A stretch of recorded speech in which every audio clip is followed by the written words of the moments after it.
This weekend in theaters is Black Panther Wakanda Forever, and now we have 39 MCU films and shows to rank from worst to best. We're going to be diving into all those today, and I can't wait to hear your guys' thoughts down below in the comment section. So make sure to hit that like and subscribe button, comment down below your guys' thoughts. There might be some spoilers for Wakanda Forever in here, so you are warned when we get to that movie, but without further ado, let's dive into this ranking. My number 39 is Thor: The Dark World. This is still one of the most boring MCU movies. This is actually one of the few that I just never ever go back to.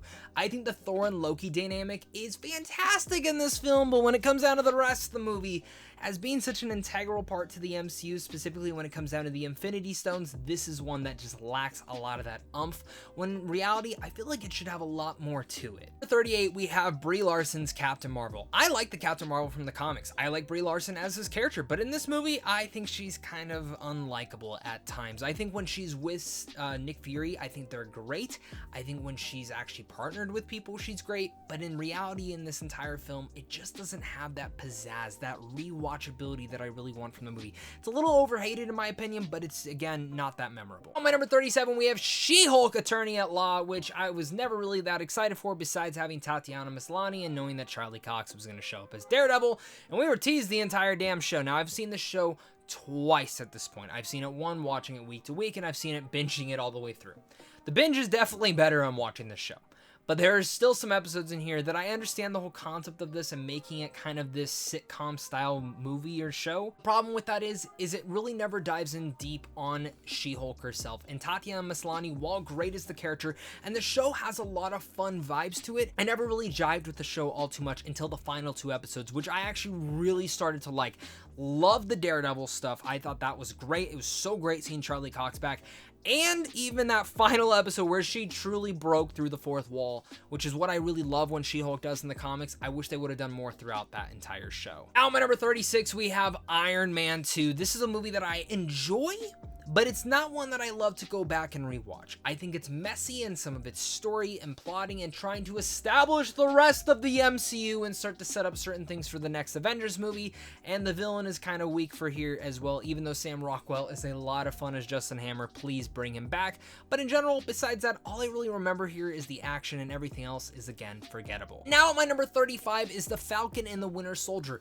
This was my most anticipated MCU show when they were all first announced, and sadly, it was actually one of my least favorites. Now, I've gone back and rewatched this twice, and I think, again, this show works better on a binge. I don't think the villain works all too much for here, specifically in the thematics that it was trying to do, but what Anthony Mackie does in here gives an excellent performance. I love what they did with Bucky Barnes, but truly enough, I think US Agent is actually the most interesting character in this entire show, and I actually think the show needed to just be a movie. I think 6 episodes was a little bit too long for everything that they were trying to do. But now at my number 34, we have the first Thor film. Now, while I think this is the best looking Thor film, I think Kenneth Branagh absolutely created Asgard in such a unique way.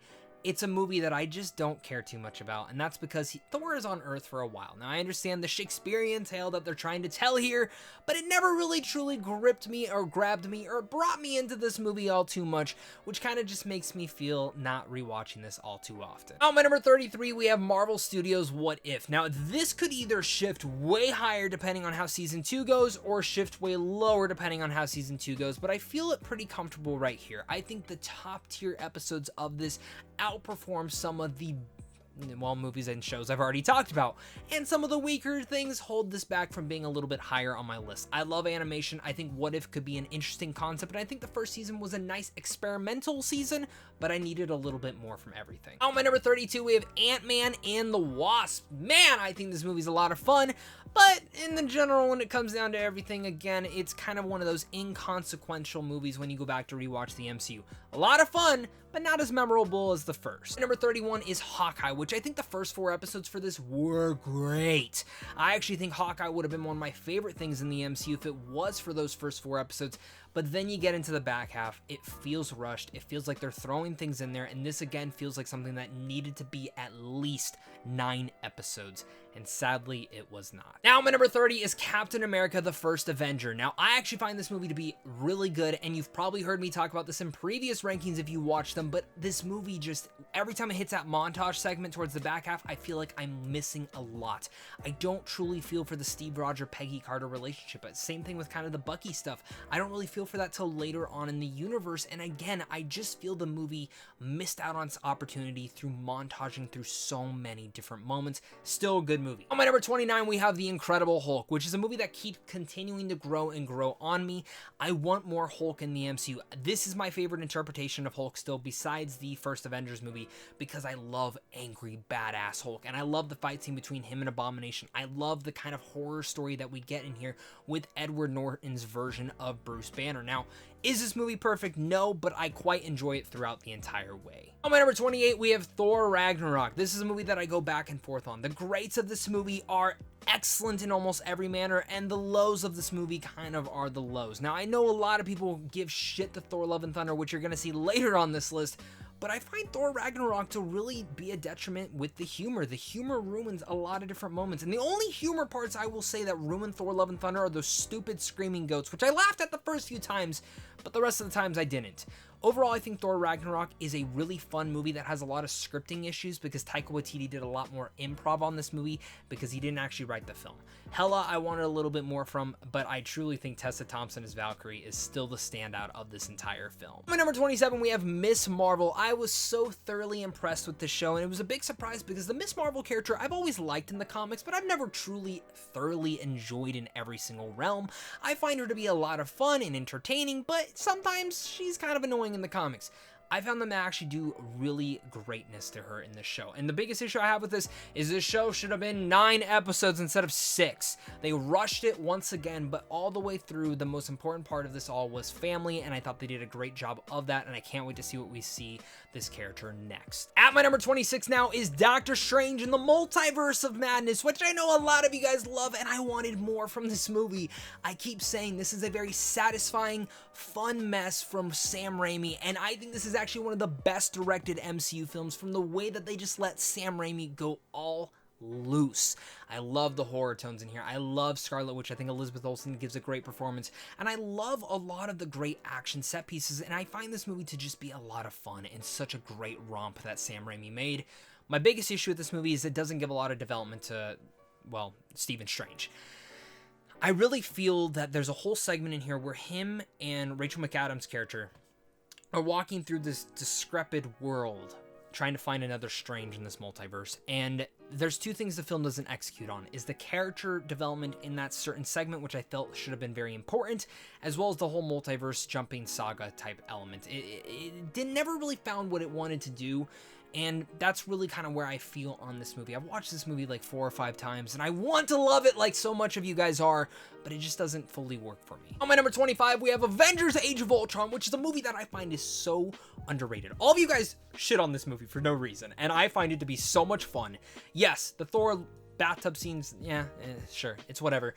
And I wish Ultron was in the movie quite a bit more, but this is the movie that we actually get to see the Avengers working together. Just that party sequence of them trying to lift Thor's hammer means a lot to me. I love seeing the Avengers just hang out, and I wish we actually got more of that in the MCU before they split up. But I think Age of Ultron is kind of that perfect, nice little touch to see where they were before everything happens in Captain America Civil War, and I quite enjoyed this movie. I find it to be a lot of fun and way overly hated. Now at my number 24, we have Iron Man 3. This is a movie that I think is completely also overhated. You're going to hear that a lot from me for some of these movies because I think some of you guys are just a little bit too mean, but Iron Man 3 has this kind of nice Shane Black twist to it, and I love Shane Black as a director and a writer, and they let him go make a Shane Black movie.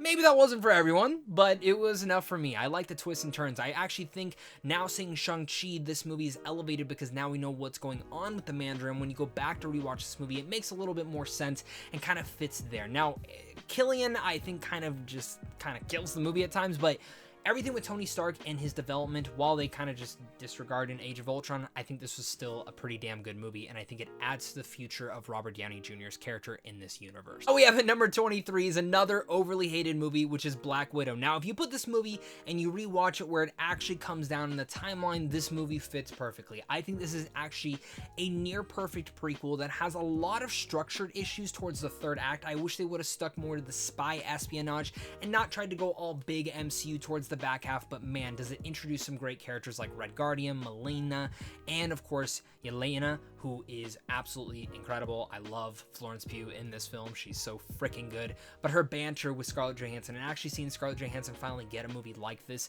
I think for overall, 85% of this movie works to a perfect structure as an espionage spy thriller that maybe feels not needed for the MCU, but when you go back and rewatch it, it feels very much needed for her character. And while they messed up Taskmaster, who's a character I really like, I thoroughly enjoyed this film, and I think a lot of you guys, again, hate this movie too much. Now, my number 22 is the first Avengers movie. Now, when I first saw this, this was one of my favorite movies of all time. As I've kind of gone back to it, I see a lot of its story issues that I seem to have, specifically when it comes down to pacing. Now, I understand they have a lot to do within this movie, but when it comes down to the middle part of this film, I find it to just be a little bit lacking. And every time I go back to rewatch this movie, I feel that. I love the first half. I love the third act.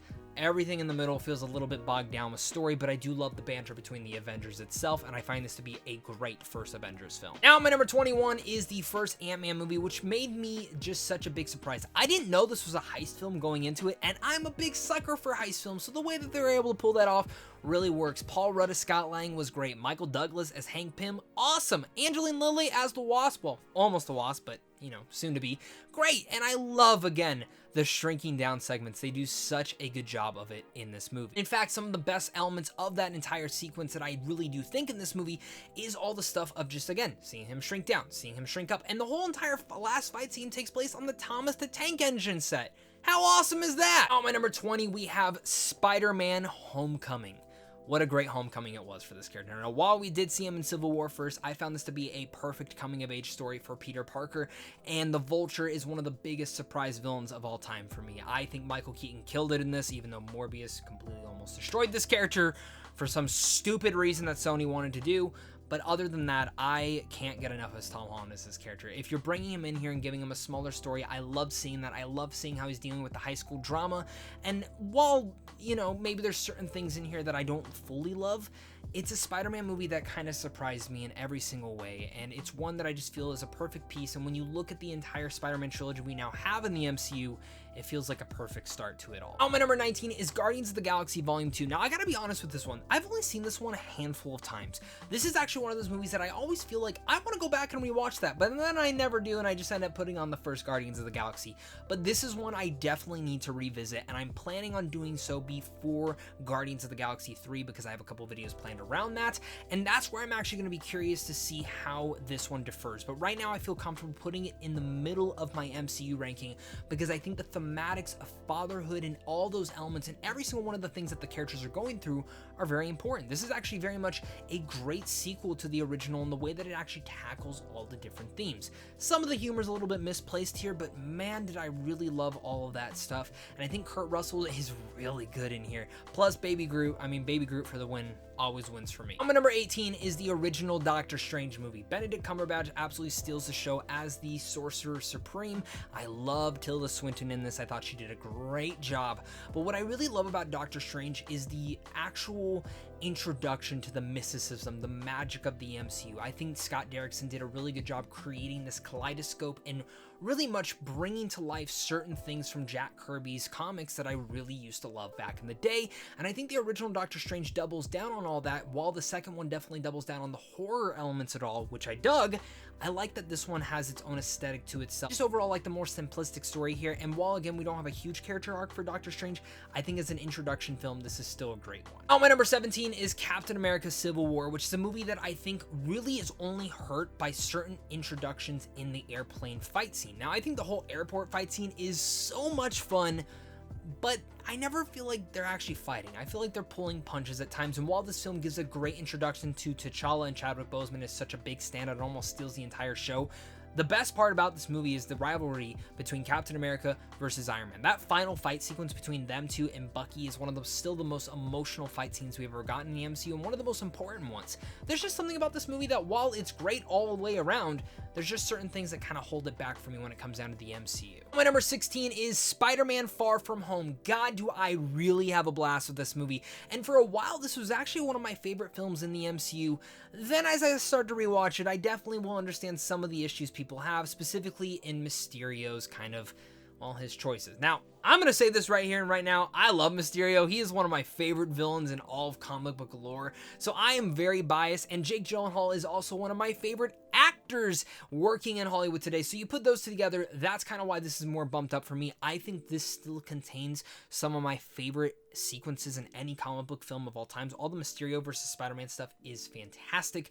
I really thoroughly enjoyed this one. In fact, I love it almost all the time, but I don't know, sometimes it just falters a little bit lower for me on this list. My number 15 is Iron Man. Robert Downey Jr. kicked off the MCU with this movie, and it still remains one of my favorites of the MCU. I love going back and rewatching this, and I miss the tone of the Marvel Universe. It always feels so different when you continue to further out a universe. The way that I look at it is like, we've actually seen blockbusters and filmmaking change throughout the years since the MCU had begun, and you can definitely feel that from the first Iron Man and then going and watching, like, say, Black Panther Wakanda Forever, or even Thor Ragnarok, or Thor Love and Thunder. So much has changed in the blockbuster sphere, and sometimes I kind of miss some of that early, like, late 2000s stuff within Iron Man. Now, my number 14, I think, is easily the most overhated movie in the MCU. Like, we can argue everything in the MCU.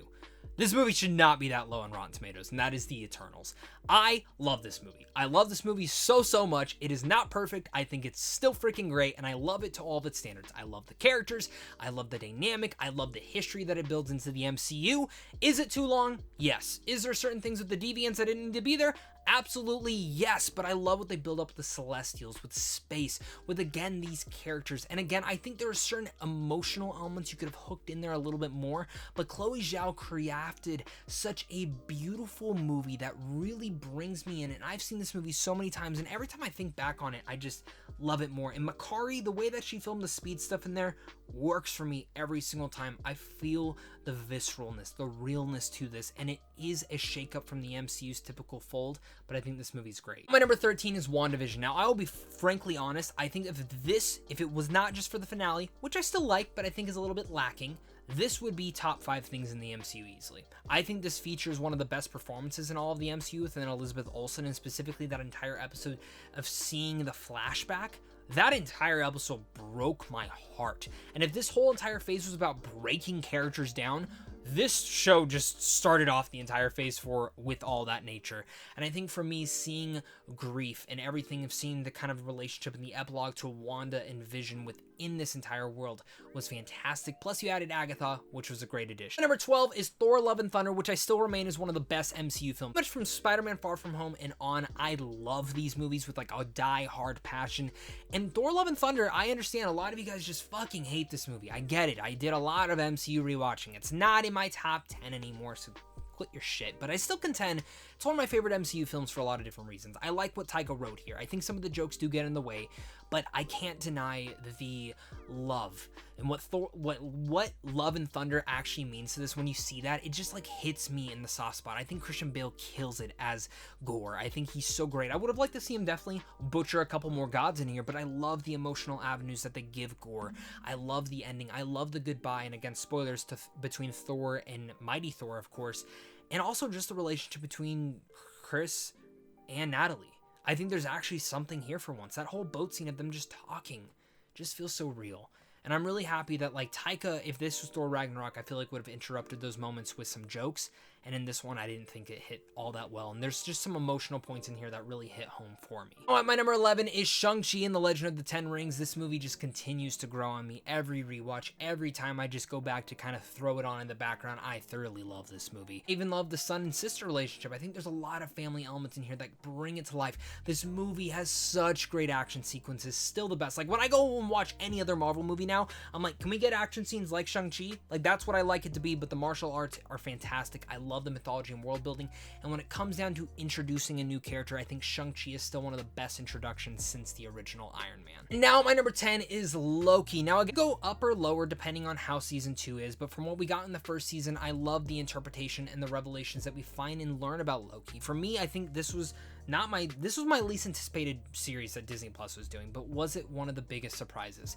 It introduces Kang the Conqueror to this entire world. Jonathan Majors kills it in that finale, but I also just love what we get to learn about this character more and more, and I find it to be a fascinating watch every time I go back through it. We're getting up to my top 9, and I definitely want to hear your guys' thoughts, so I got to give you guys that reminder to hit that like and subscribe button, comment down below your guys' thoughts. Tons more Marvel videos coming out this week. We got a Black Panther versus Black Panther 2 video, MCU hero and villain ranking, Black Panther Wakanda Forever character ranking, and so much more. Let me know down below your guys' thoughts, but of course, let's dive into this more. On my number 9, we have Moon Knight. Now, I am very biased when it comes down to this character. I never thought we would actually get Moon Knight in live action. Then they announced and I almost screamed my shit off. Then you announce Oscar Isaac's playing this character, which is so freaking great. What great casting that is. Now, I'm a major fan of this character, like I mentioned. They didn't do everything that I wanted them to do, but this was such a great introduction to Mr. Knight and Moon Knight himself. I love the action. I love the horror elements. I love the psychological tension of it all and Khonshu itself. And the way that this series ends just has me clamoring for more. Please give me more Moon Knight soon. Now, at my number 8, we have Werewolf by Night, which again is a huge surprise for me. Man, you got first-time director Michael Giacchino, who I've really liked his composing scores, but how's he going to do directing this short film? Oh, it's only a short. How are you going to do? But this is actually a perfect, really much introduction to the actual horror side and supernatural side of the MCU. I love what they do with Ted, of course, Man-Thing. I love what they do with the werewolf. I love what they do with Elsa Bloodstone. It was brutal. It was bloody. It was a different interpretation, and this is what you're going to do with special presentations. Bring it on! I cannot wait to see what Guardians Holiday Special does, but I don't think anything's going to beat this for a while. I really loved Werewolf by Night. Now, my number 7 is Black Panther Wakanda Forever. Now, at the time of this filming, I've only seen the movie twice, so this could shift more later or not. I think this movie's almost perfect. The more and more I sit on it, the more and more I think about it, the more and more I love it. I think there's some things with the MCU that kind of gets in the way of what Ryan Coogler was trying to do, because I feel like it's trying to set up a couple things, and specifically I think 10 minutes of this film could have been shaved off, but the action's epic. Again, spoilers if you haven't seen Wakanda Forever yet. Shuri as Black Panther works. And specifically when you see that scene between her and Eric Killmonger, it really works because you see the vengefulness in her. And they do some things in here where Namor, you're never going to be able to redeem. And I think that's actually a smart thing, because Namor in the comics, I think he's better as an antagonist than he ever really is as a protagonist. And I think they do a great job of introducing him to this world. I love seeing Telecon. I love seeing the whole Aztec type of culture they bring in here. And I think it was beautifully well done. The thing I love about this movie the most, though, is Ryan Coogler's exploration of legacy, vengeance, grief, and trauma. And you can definitely tell that everyone in here was mourning Chadwick, and it feels like a great honor and tribute to him. And this film just feels beautiful on all angles, and that end credit scene is just so perfect. I almost think this movie is perfect. It's almost perfect, but I love a lot about it. I just wish it didn't have the MCU-isms that it had. But thank God there was not a lot of humor in this one. Now, at number 6, we have Avengers Infinity War. This is the culmination of everything you expect. I find this movie to be such a blast. All the action, all the characters coming together.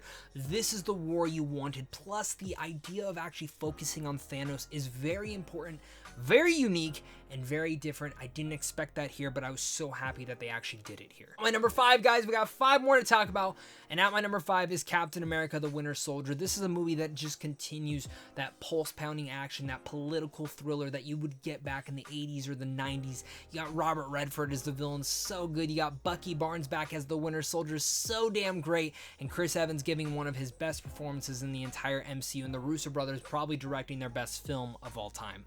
I love the Winter Soldier. I find this movie to be such a top-tier talent, and I just, honestly, I love going back. I get so hyped rewatching this one. Now, at my number 4, we have Black Panther. Now, this movie just continues and continues to grow on me, and I think Wakanda Forever is missing its heart, which is T'Challa itself, Chadwick Boseman, who was the heart of that. And I think the whole point of missing that heart, because you start to feel that heart by the end of the story, because you are grieving throughout it. But Black Panther, when you go back to now rewatch this after seeing Wakanda Forever, you feel that heart beating. You feel the soul of it all. You feel what Chadwick did for that role and how important T'Challa was for the entire MCU, and in general, how great the mythology and world building of Wakanda itself in this film is. I love Killmonger as a villain. I love this entire sequence, and I love what the MCU was able to do with the first Black Panther film. I still think this is better than the second one, but again, ask me in a couple of years how I feel about that. On my number 3, we have Avengers Endgame. This is the culmination of everything within the Infinity Saga, and I think it absolutely works in almost every way. Is the movie perfect? No, but is it such a great brought together film? Yes. I think some of the pacing hits in the middle, but God, it's emotional. I love seeing these characters come back for one last battle. I love the structure of this. I'll always mention that about Endgame.